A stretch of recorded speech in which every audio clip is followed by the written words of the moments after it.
Nope, you can't make Burlington's new mid-length sock fall down.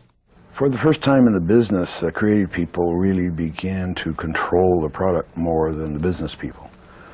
And so everything changed. Leading the charge in the creative revolution was Bill Bernbach, creative director of the Madison Avenue powerhouse, Doyle Dane Bernbach. Bernbach was the Picasso of our business. I mean, he destroyed all the rules and then created a new kind of advertising which inspired a whole generation of creative people and transformed the business forever.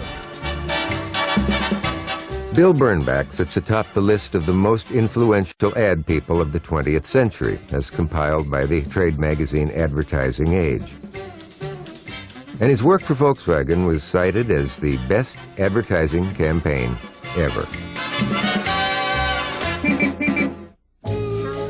The Volkswagen ads began in print in 1959 and later hit the airwaves. With charm and a sly sense of humor, Bernbach turned car advertising on a dime, encouraging America to think small.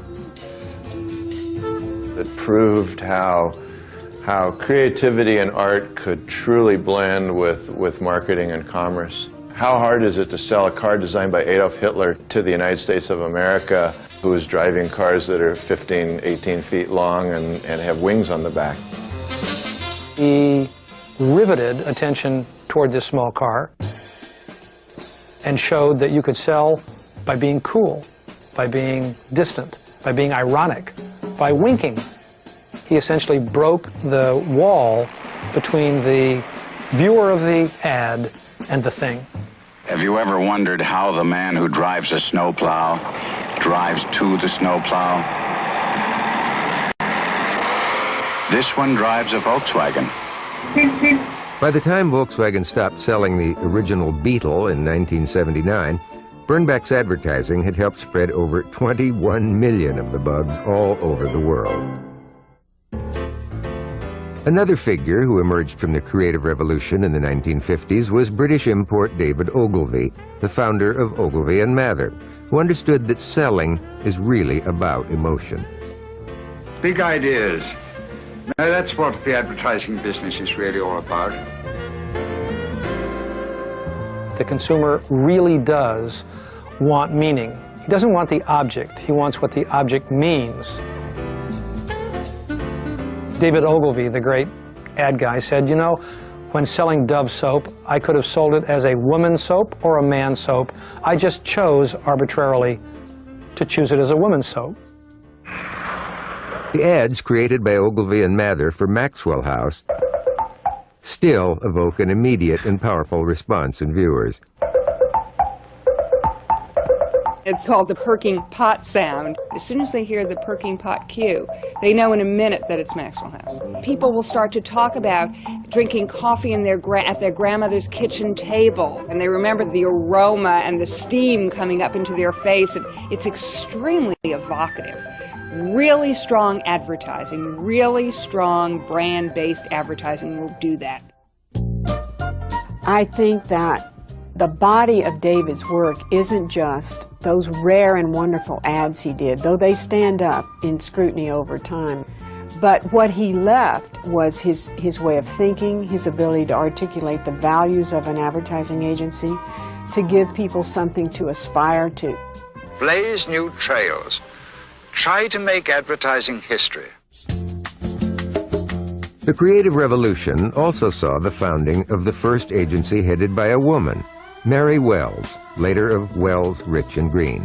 I can't believe I ate that whole thing. You ate it, Ralph. Mary Wells really fit into this whole late 60s feeling, which was super sophisticated. Well, you really did it to yourself this time. At least you remember the Alka-Seltzer. Plop, plop, fizz, fizz, oh, what a relief it is. Wells' humor and catchy jingles not only sold Alka-Seltzer, they made it cool. The creative revolution of the late 50s and 60s opened the industry's eyes and the consumer's awareness to a new form of advertising, ads that entertained with a wink and a nudge. that laughed at themselves and made us laugh along.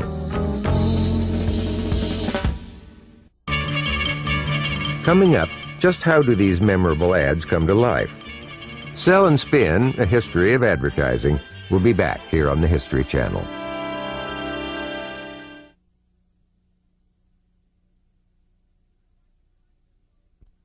I wash and dry your clothes, play your radios, I can... We now return to Sell and Spin, a history of advertising, here on the History Channel.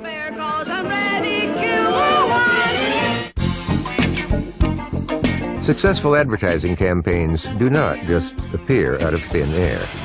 Still going. They are worked Pizza, pizza. Cut, cut, cut, cut, cut. and reworked. Delivery, delivery. Pizza, pizza. They're molded and perfected. What's that? A pterodactyl. They are inspired, yes. It's a miracle. But first, they are researched. People think of us as like crazy, creative people who sit around and wait for a bolt of lightning to come down and hit us. 1 banana or 2 bananas? But there's a system and a way of working that isn't, just a guy walking down the street and getting hit by this impulse. We're very research-oriented. He seems to prefer 2. If a client's going to spend $100 million running a piece of advertising, then to do as much as we can to make sure it's going to work in the way we believe it's going to work is a valuable thing. Now, that's where research comes in. Would you choose hamburger A, a Wendy's hamburger made fresh, or hamburger B, made in advance? Madison Avenue has long depended on the insight of specialists to tap into the psyche of buyers. Opinion research started in the United States of America and really around the world in 1932 when George Gallup took a job with Young and Rubicam in New York as head of their copy and media research department. And it was Gallup who used empirical marketing as the basis for advertising. It's factually based, it goes beyond intuition. Gallup and other researchers sought to create a science of persuasion, testing various pitches on consumers to determine which were the most likely to open their wallets. Back in the days when advertising was considered to be a science, there were many formulae produced to try and guarantee that advertising would be effective.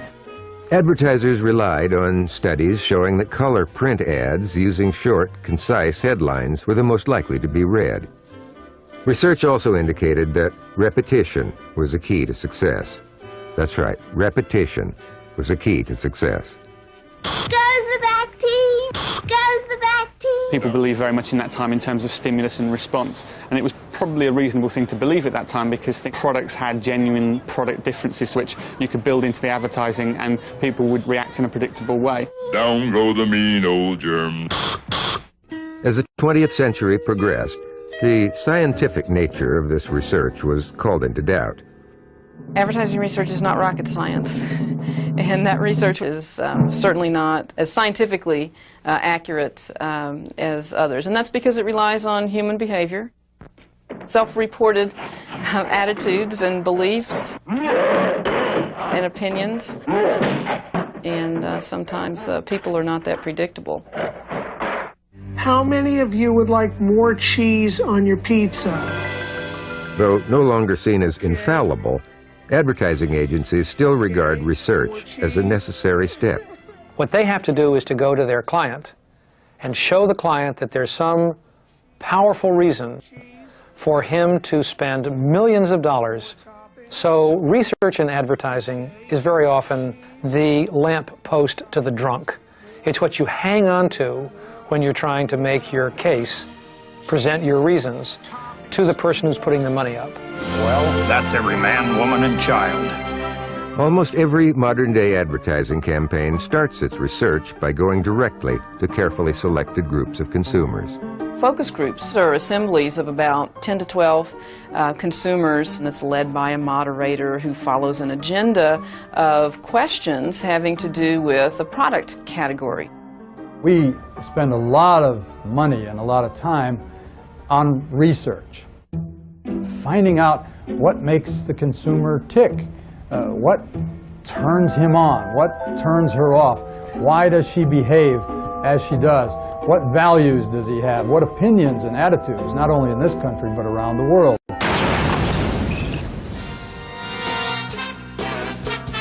McDonald's first national advertising campaign in 1970 was an example of how the feedback from consumer research could lead to a winning campaign.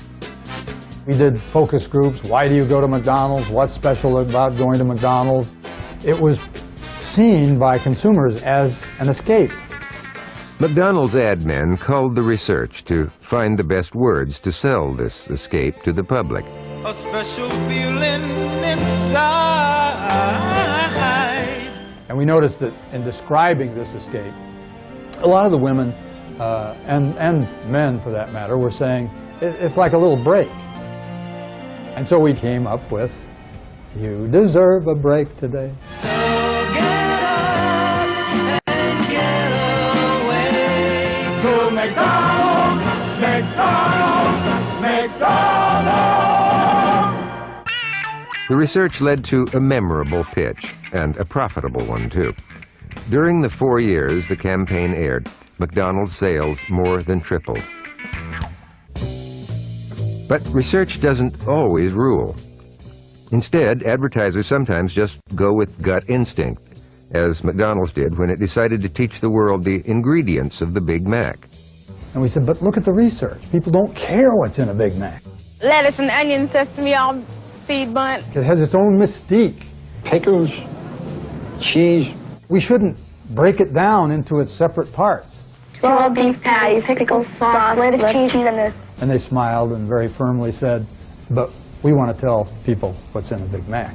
2 all beef patties, special sauce, lettuce, cheese, onions, pickles, onions on it. And we came up with the idea, we said, we will teach people the ingredients of a Big Mac the same way we teach our kids the ABCs, with a dumb, tuneless chant. All right. Late one night, we said, or sang, 2 all beef patties, special sauce, lettuce, cheese, pickles, onions on a sesame seed bun. And we go out to McDonald's the next day and they say, yes, that's it. 2 all beef patties, special sauce, lettuce, cheese, pickles, onions on a sesame seed bun. In 1997, after years of uninspiring commercials, Taco Bell switched advertising agencies to TBWA Chiat Day to search for a memorable ad campaign of their own. We really wanted to humanize this brand and to devise a symbol that would really read clearly and quickly with consumers around what this brand was all about. Research showed that young people, primarily 18 to 24-year-old men, were the core consumers of Taco Bell. Now what was needed was a burst of creative inspiration. My partner Chuck Bennett and I came up with the idea for the original Chihuahua spot. Sitting at a Mexican restaurant on a Sunday afternoon, there was some kind of salsa music that was playing. We both just saw this little Chihuahua cruising down the street. He looked like he was just on some kind of a serious mission to get something. So that was just kind of the little spark that launched 1,000 commercials. Yo quiero Taco Bell. Taco Bell and Chiat Day found that this snarky little dog spoke to their target audience. It's well known in advertising circles that if you want people's attention, use dogs or babies. It's the type of creative that causes people to want to watch it. What's the dog going to do now? We treat it kind of like a sitcom that has as its lead character the Chihuahua, but also involves other ancillary characters like his girlfriend and other people that the dog may meet in this kind of pseudo-Mexican salsa-powered world that we've created.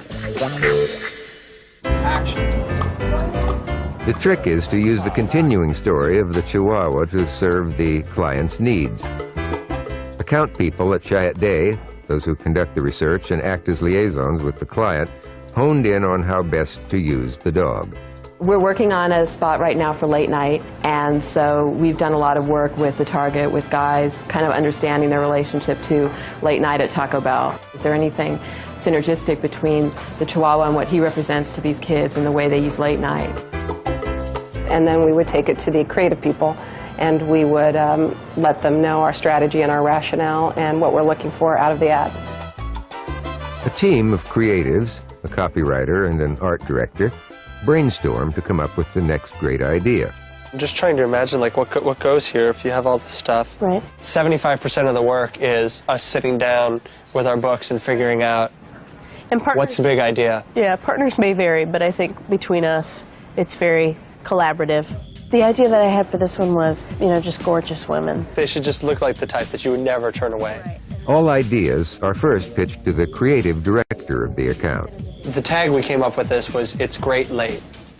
As the people who kind of came up with the campaign originally, we try and kind of continue the vision of what the character of the dog is all about and control what type of ideas go forward and make the work as good as it can be.